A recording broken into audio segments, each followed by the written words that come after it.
Imagine sitting in silence as the sun slowly rises, waiting and watching as shadows evaporate in the early morning glow.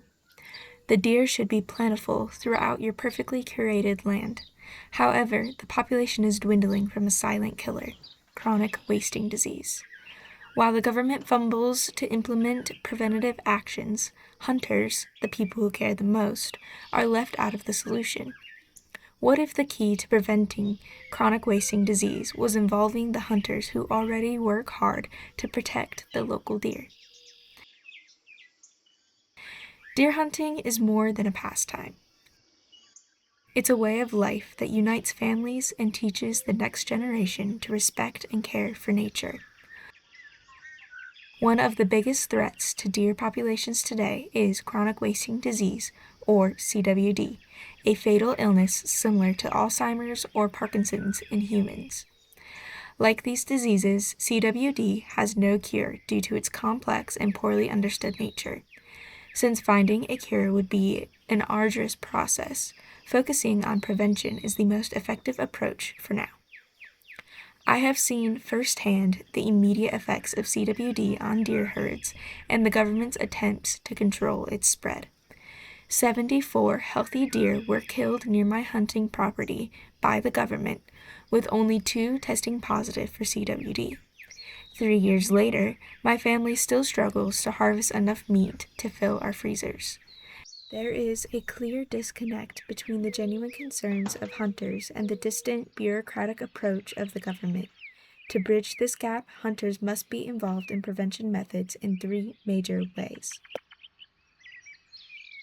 First, hunters should be able to send in their own samples for researchers to use. That way, unnecessary deaths can be limited. Instructions for sample collection should be available when deer tags are purchased each season, and demonstrations should be performed in hunter safety education courses, which are already required before purchasing a hunting license. Over 50% of hunters process their own meat, and all hunters field dress their harvested deer, meaning they are familiar with deer anatomy and are capable of collecting the correct samples. Once the sample is obtained and registered with relevant data online, they can be placed in a monitored drop box at research facilities. The second solution is for research facilities to end their heavy reliance on the government and focus on working directly with hunters. Currently, the government supervises CWD research and focuses on cures rather than prevention. The government approaches CWD prevention by believing hunters cannot be trusted to care for deer.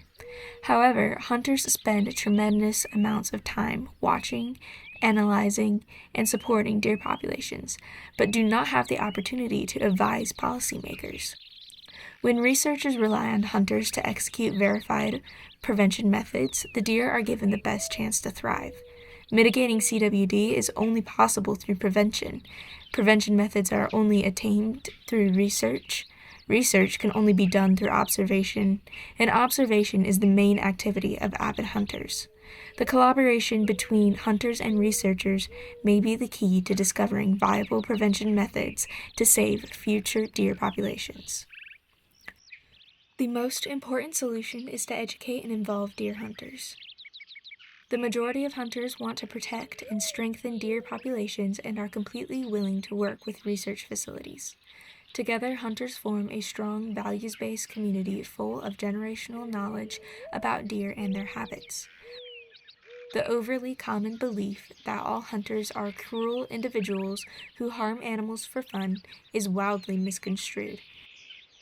Conservation and ethical hunting practices are at the forefront of the minds of most hunters. They are the researchers' best bet for making a difference in CWD-dense regions. The conservation president himself, Theodore Roosevelt, once said, "In a civilized and cultivated country, wild animals only continue to exist at all when preserved by sportsmen." Hunters are the people who care the most about the natural world, so they should be the first consulted when researchers are looking for a way to preserve the great outdoors. The time has come for researchers and hunters to join forces and prioritize sustainable methods to prevent CWD because inconsistent practices do not lead to consistent results. Hunters cannot afford to wait for slow-moving policies. It's up to them to stay informed, demand transparency, and push for smarter conservation strategies. By gathering their own data, challenging ineffective regulations, and actively lobbying for their rights, hunters can reclaim their role as stewards of the land. If we don't act immediately, deer populations will dwindle, ecosystems will suffer, and a tradition that has connected generations across America will erode. If hunters don't step out now, they risk losing not just the deer, but the land, the legacy, and the very spirit of hunting itself.